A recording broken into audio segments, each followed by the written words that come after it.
Hey,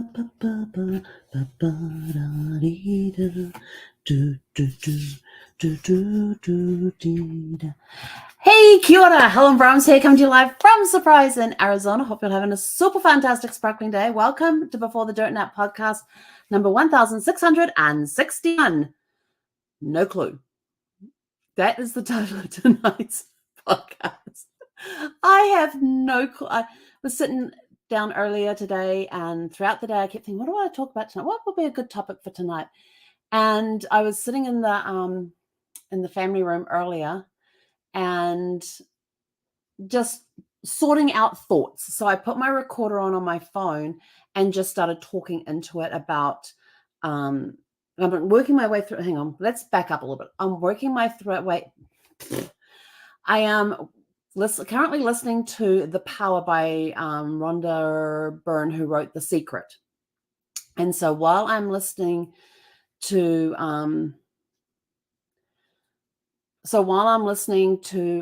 that, hang on.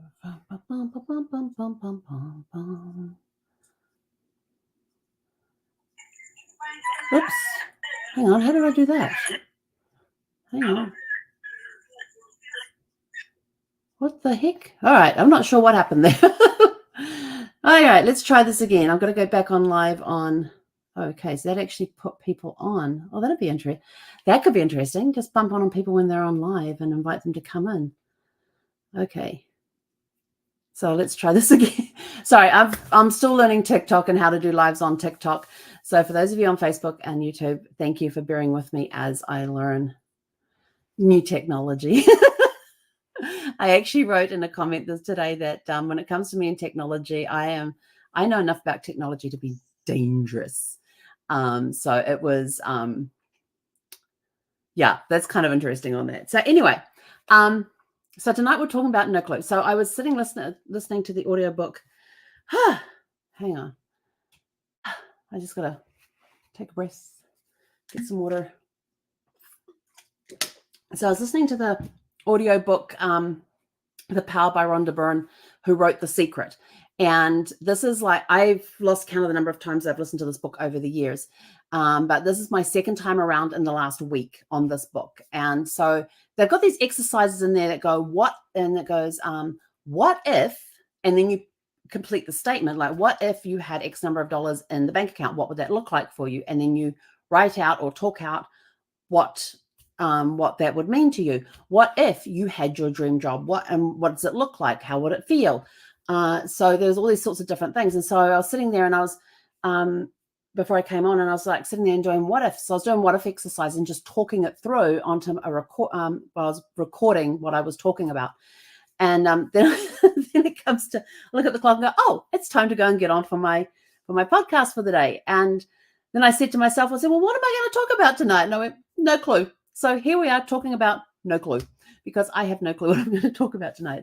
It'll probably be just a few minutes of ramblings, but it's been a very interesting day. I got my newsletter out today a day late. I usually send my newsletter out on Friday, but the topic we were talking about last night on Trips Within Trips, that was the whole theme of my newsletter for this week. So I didn't have the podcast to put in there for the podcast episode of the week. And so by the time I got offline with you guys last night, I was like exhausted. I was like done. And I was just sort of like, no. And I needed a clear head to read through everything, to make sure everything sounded good before I sent it out. So that was my first job this morning after we got back from walking Zeffie, from our morning walk and having breakfast. Then that was my first job. So I got on, got everything done, got everything checked, and then sent that out. So that was number one job off my list. Number two job was our business mentor had bought this new tool to us that we could use that would help with content creation. And he kept going on and on and on and on about it. And I'm one of these people, when it comes to technology, show me how it works, watch me do, then let me play. That's how I learn technology. And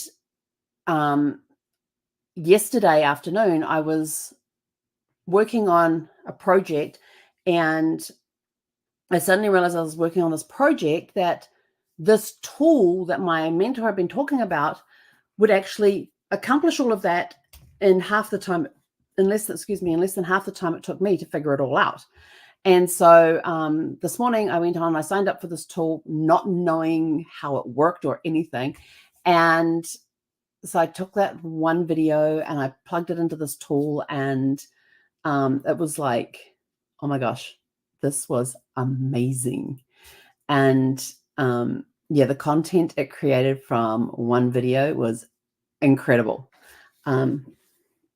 So she's coming with her chew again. Why don't you just lay down and eat it? There's a good girl. She's going to lay down here now and eat it. And so I played with it for a little bit. So I'm kind of doing the reverse of how I normally learn new technology. And I'm going to get a walkthrough done. They actually, where you can book an onboarding call with them. So I'm going to do that and get that done because I will muck around with things and find different things. But then when I see a walkthrough or somebody helps with onboarding, I learn so much more because they're showing me stuff in there that I had no clue was there. And there's times that there's been software technology that I've been given to play with, and I've missed over half of the features that are available, but it still works really, really, really good for me. So I'm just like absolutely stoked about this new software, and I can't wait to dive into it more. So I'm going to be booking an onboarding call. The mentor's arranging for somebody to come and do a walkthrough with us. So that's going to be awesome as well. And there's going to be some cool stuff coming out of it. And I'm just like, I'm kind of flabbergasted a little bit about what the software is capable. I've heard of what it's capable of doing. I'm now actually seeing what it is capable of doing. And I don't even know half of the features I probably don't even know a quarter of the features that are available in this thing. So I'm just sort of like, about this much. I know enough to be dangerous. I was in the danger zone today. Definitely in the danger zone with software today. You're talking to a girl who back in 1990? Yeah, 1990 it would have been. You're talking to somebody who deleted her C drive. And for those of you old enough to be around to know about DOS commands and everything else, I was trying to delete a file and I got the command back to front and ended up deleting my C drive. So fortunately, I worked for a computer company at the time and I was on their help desk. All I did, and you probably go, you're on the help desk and you deleted it. Yeah, let me back up. I was on the help desk. I took the calls for people who had problems with their software or their hardware for their computers and for companies. And then I would assign it to hardware engineers to go out and fix the hardware stuff, software engineers to fix the software stuff. And that was it. That was my job, was taking the calls and distributing them where they need. I was the dispatcher, and then sending the dispatching the engineers or the software engineers out to fix the computer stuff issues that were going on. And so I called our PC guy, and he asked me, well, what's up? And I says, I have a problem and I hope you can help me. He goes, what's that? I said, I think I just deleted my C drive. He's like, oh, right up, because his office was down one floor below mine. So he came up and he looked at me and went, how did you do that? I said, well, I put in this command, and as soon as I hit the enter button, I knew I'd done it wrong because I probably got it back to front. He went, yeah. So fortunately, he was able to recover my C drive for me.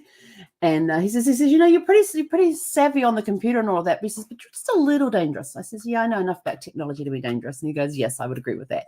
So before he left, there was a Post-it on my monitor with the delete command written in the correct order, so I wouldn't make that same mistake again. And he had put it there and said, that is not to come off. I went, got it. Thank you. So yes, I know enough to be dangerous. One of my favorite things to do is that if there's an upgrade, if I'm working for a company and they're doing an upgrade to their system and they need people to test the system, I love going in and testing the system with the new features and everything else to see if I can break it. That's one of my favorite things to do. And I quite often, because of my ability to know enough to be dangerous at the company that I worked with for the software company and stuff, that's what they would have me do. They would have me test systems that I knew and to see if I could break. My job was to break the system. It was to find all of the things that were wrong with it. Well, it wasn't actually my job. It just kind of became part of my job because I was good at going into the system and breaking it, finding things links that weren't working or features that weren't working as they should, and things like that. So it was, yeah, I loved being able to go in and working on a new system that, was an upgrade. So I got to work in the new protocol system, and just to go in there and break it as a user, not as the programmer. That was a little out. Although I was good at programming when I was in high school. I was pretty good at programming when I was in high school. I had the aptitude to be a programmer, but I went other directions instead. But so as a user, they would have me go in and test the system out to see if I could break it. And yeah, I was pretty good at doing that. That's was kind of fun job, just being a user and going in and testing the system. You go through every menu option, you press every single button, and it's a system that you already know on how to do. And they've done the upgrades to it. So now they want you to go and see if the upgrades are going to work. And, might have a new look to it. It might have new menu options. And, can you go in doing what you how you would normally use the system, and can you break it? And so, yeah, I broke the system. But I was supposed to, so that was all right. If you hear any weird noises, Zevie's down on the floor right beside me gnawing on her chew. And it's one that takes a lot of stuff. And the really cool part is that this has the enzymes on it that they need to help keep their teeth clean. So she gets these between brushings. But this one has been marinating around the house the last couple of days. And now she's decided it's time to clean her teeth. She does get them brushed. This is in addition. So it keeps the enzymes on her teeth that helps keep them nice and clean. So so breaking systems is part of the thing that I do. So I was learning the system today without even knowing what to do, where to go, or anything else. I just logged in, and then they said, you need to, what do you want to set up first? And they had the options there. I picked which option I wanted. And then they asked me these questions. I filled in the answers. I provided the links, put in the information that they wanted, and then the system did the rest. And I was like, this is pretty cool. Well, that was easy. But are there other things like, can I teach it foreign languages? One of the things it did was transcribe my video, but it wasn't too good on Maori names. It wasn't too good on foreign airline names. Can't remember how it's spelled, Lufthansa. I actually had to read through the entire transcript to find that word. It wasn't how it was supposed to be. So there's just things like that need to figure out, how do you teach the system that when I say this word, this is how it's spelt.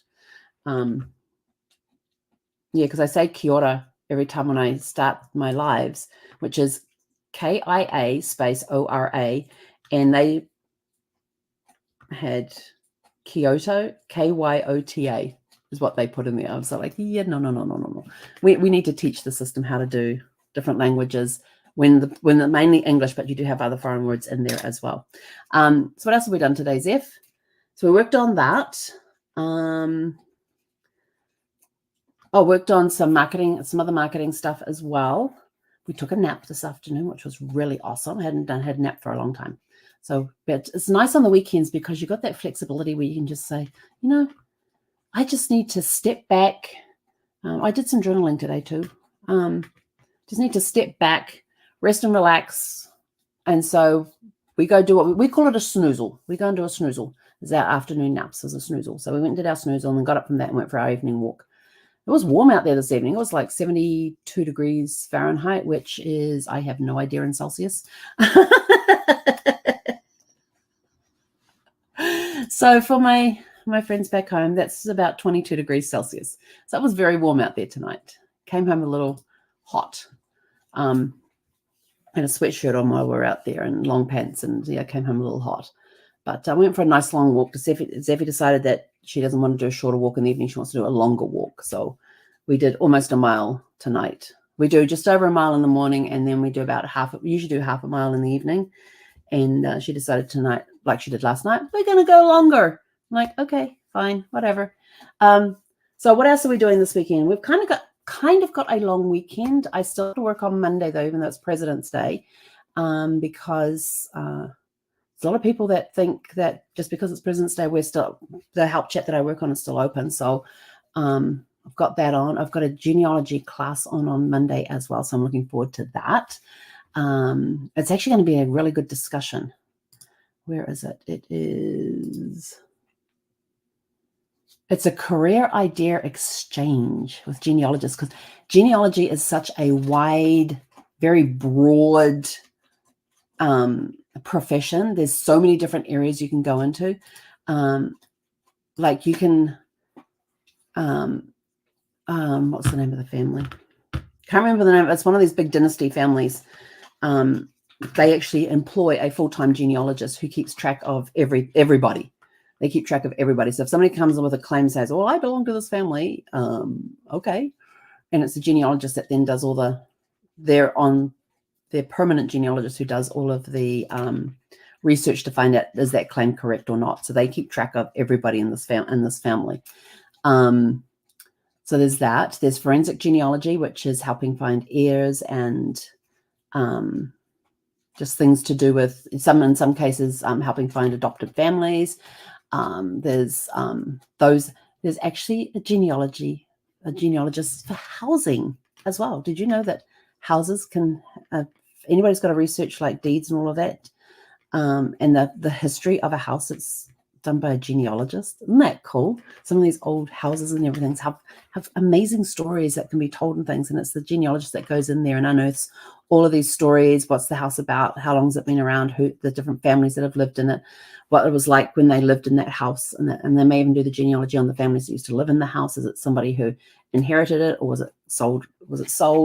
Then you've got the regular genealogists who work on family trees, and when you're working on the family trees, you're not just doing the genealogy side of it, which is the facts and the figures. You're also doing the family history side, which are the stories that fill in the facts and figures. So your facts and figures being all your dates and whens and wheres.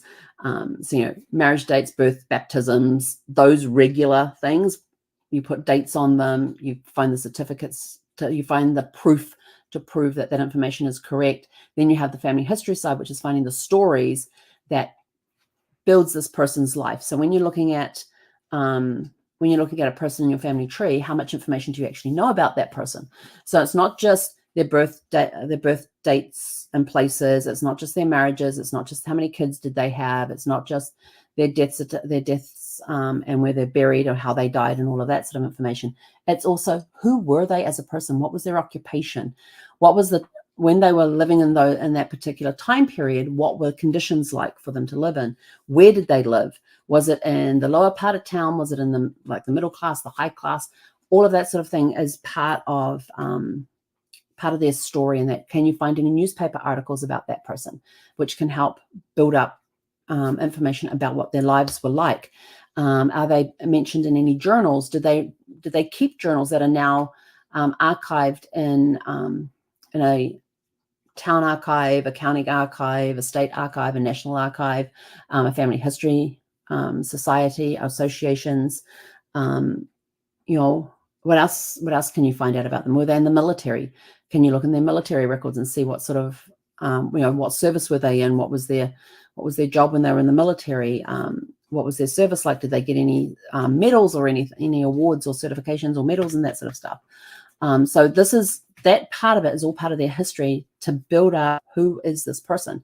Then you can get into doing things like writing family histories. It's in the other room. I've actually got a book that's about the Longland family, which married into my family. They married into my ancestors and stuff. And it's a very detailed book. It goes back a long way. I mean, in the middle of the book is where my, what is he? Fourth great grandfather is finally mentioned, along with my fourth great grandmother, and how they met. But before those two got married, there was a lot of interaction with the Eakins family and the Longland family. There's a lot of interaction with them, and they talk about all these business deals that they did together and everything, and how close these two families were, and where they lived, and how close they lived in proximity to each other. And then my fourth great grandfather got married to one of the daughters of the Longland family, and that became part of my family tree and part of my family history. And this book is full of this information. And then we have this other book. Oh my gosh, this book, what's it called? The Most Dangerous Men in Australia, with a question mark at the end of it. And this book, I think it's 10 chapters long. But I think it's chapter 2, is my second grand uncle. So he is my great grandmother's brother. It was my maternal grandmother's uncle. Yes, my great-grandmother's brother. He was my great-grandmother's brother from her second marriage. So there's still a relationship, a blood relationship to this person.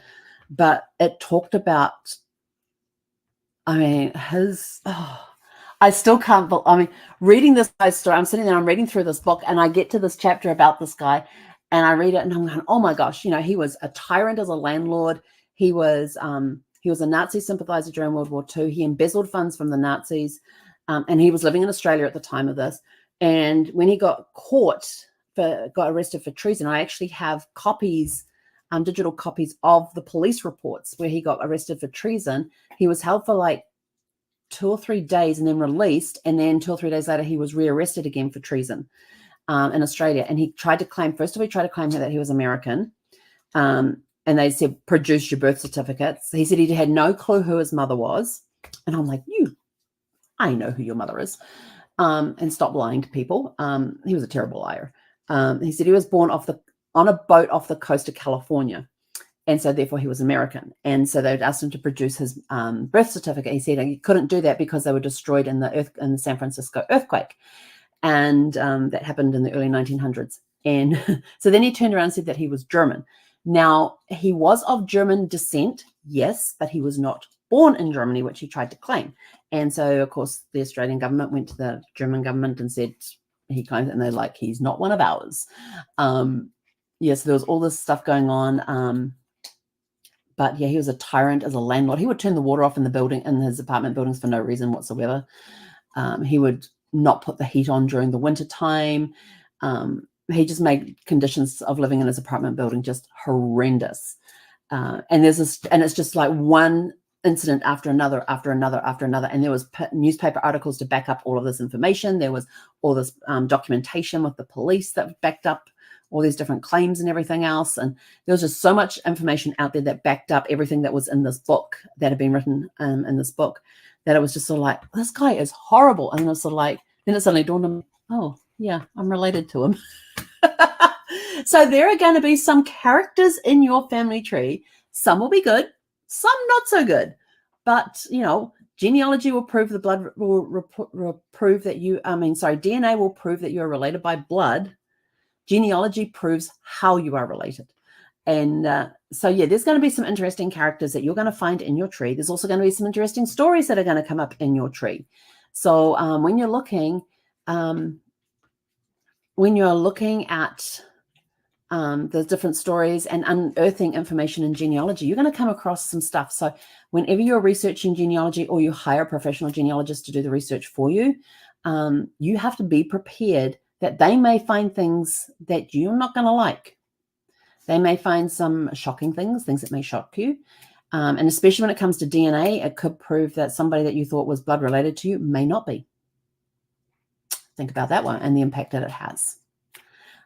So there are some interesting stories that have come out of the DNA, the genealogical DNA analysis and evidence and things and all that sort of stuff, that will shock people, that have shocked people. And then there's some stories that you come across that it's like, well, they said that this is what the situation was, and it's like the complete opposite of what you've been told by your client. And now it's sort of like, how do you carefully and delicately approach the subject and reveal to them the truth? And you have the evidence to back up the truth that does not support their claim. So you've got to be, it's a very delicate, fine line, but we do have, you know, the genealogical standard, the genealogy standard. We have this little book. I keep it on my desk for reference. We have this little book. It's called the Genealogy Standards. This is what we use as professional genealogists that guide us. It's done by the Board of Certification for Genealogists, is the people that came up with this. But it's got standards in there on how you deal with different situations, what constitutes proof, what is not proof, what is hearsay, what is primary evidence, what is secondary evidence. All of that sort of stuff is in here. You know, were they actually present at the event when it took place, or was it on hearsay? So that's our guiding. These are our guiding standards on how we present information to the client and how much research we have to do before we give up. well, not, yeah, I kind of say, yeah, give up, because there are times that no amount, you can research all you want, but there's cases where I've come across 2 now where I can only go so far on the information that I have. If I was able to be present in that particular country, because unfortunately these were both foreign-born people, if I was present in that particular country, because their cutoff date for the information to be available online was just before they were, like a month, either months or a year before they were born. And even though they cut it off at that same year that that person was born in, I still went into their records and had a look to see if I could find this person, and only to find out that their cutoff was like August and this person was born in November. It's like, really? You couldn't have just held till the end of, gone to the end of that year, like December 31st, you had to cut it off on like I think it was like the 17th of July or something like that. It was some weird random date in the middle of a month. And I'm sort of like, you couldn't have just gone to December 31st. Would have made much more sense. But, these are some of the things that you have to face. And then there's also the thing too, where some states, some countries will not release information on births, marriages, or deaths unless the person unless the birth date was 100 years ago, or they are already dead and have been dead for X number of years. Then there's also like marriages. They won't publish those unless the marriages took place 80 years ago. The deaths they will do up until a certain date, as long as the person was over a certain age, can you get the closer in information. So if you had somebody who died this year, if they were over the age of, I think it was 80, if they're over the age of 80 when they died, then you'll be able to see their death record as well as their birth record, even though it wasn't 100 years. So there's all these different little rules and things like that. And I have one client who's wanting to get the information on a relative, but can't do so because in that particular state, the person in question that you're looking for has to be the one that shows up to say, I want a copy of my birth certificate. So even though you are a direct descendant of that person, you can't turn up at their archives and say, hey, I need to get a copy of my father's or my grandfather's birth certificate. They're going to go, no, it has to be that person, unless they're dead and you are the executor of the estate, and you've got the death certificate and the paperwork to back up that you are the executive of that estate. Then they'll give it to you. So many rules and regulations, but that's the world we live in. So what else can we talk about? I think that's about it. I think that's about it for No Clue what we're talking about tonight. It goes off in all different angles. So I think we're just going to leave it there. So thank you everybody for tuning in, just for a No Clue discussion on things, just random stuff. I'll try and be a little more organized tomorrow. Who knows? Maybe I'll get back on no, tomorrow's my day off. I try to stay off. No, I'm not going to stay off media tomorrow. I do want to remind you that our President's Day sale is now on. Now, here's the deal with the President's Day sale, because people have been asking me about this. It is a gift certificate. I actually have it. It's all pretty. It looks beautiful. So I actually have certificates that will be sent out to the person the gift certificate is for. You can buy the gift certificates for yourself. I don't care who you buy the gift certificate for, whether it's yourself or somebody else in the family. For you're going to be paying for 3 hours and getting 6 hours of research, and on the other one you're going to be paying for 5 hours and getting 10 hours of research. The 3-hour package is $315, and the 5-hour package is $497. And so the 5-hour package, you're now getting 10 hours for $497. And on the 3-hour package, you're getting 6 hours for $315. So great deals. You just go to yourfamilytreedetective.com, and they're right there. There's another one I'm going to be releasing tomorrow as soon as I figure out the details for it. But these research certificates are for somebody to do, as for us, our company, to do the research for you. So if you've got somebody in the family who wants to research something on their tree and they just don't have the time to do it, these are going to make great gifts, because the certificates do not expire until August 31st, 2025. So that you've got a whole 18 months of to be able to use these certificates. So they can make great gifts for people. For birthday presents. You've got Mother's Day coming up in a couple of months, followed by Father's Day a month later. You've got St. Patrick's Day next month. Maybe. Oh, Ira. Oh, There's another opportunity to do a promotion. I'll have to figure out that one. I guess she's hiding the leftovers.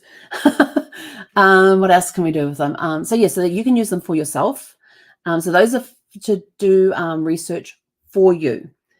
We are going to be releasing tomorrow, and I'm just, like I said, just got to finalize the details on it, where if you want coaching, like if you are actively researching a tree and you're stuck or you're not sure where to go next, you just need some guidance, we're going to be releasing a package tomorrow to get some one-on-one time with me to help coach you through the stumbling block that you have, the wall that you've come up against, then you're not sure where to start with what you know. Write down everything you know about your family tree. Names, dates, places. That's basically it. Names, dates, and places. So, what information do you know about yourself? When and where were you born?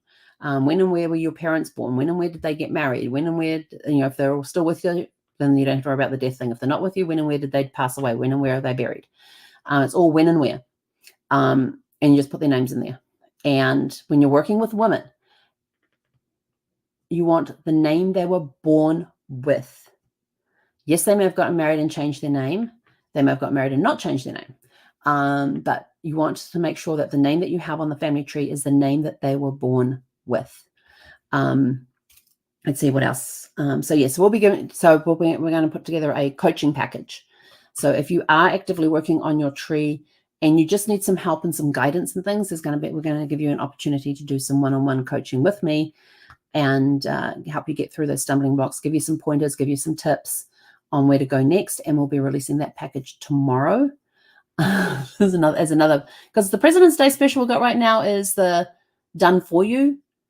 Now we're going to release a package for do it yourself with some guidance. So we're going to be releasing that package tomorrow. I just got to finalize the details on it. So that one's going to be coming out tomorrow. So tune in tomorrow night because you'll hear more about that package then. I may actually just go live separately and do a promo on both of them. You can book whatever time I'm going to be opening up my calendar to take those one-on-one appointments. So I've got to go through my calendar first to make sure it's up to date with everything that needs to be in there. So that's it from me for now. So go out, have a super fantastic sparkling evening, and we'll catch you guys tomorrow evening at 6 p.m. Pacific. Hey, Konera.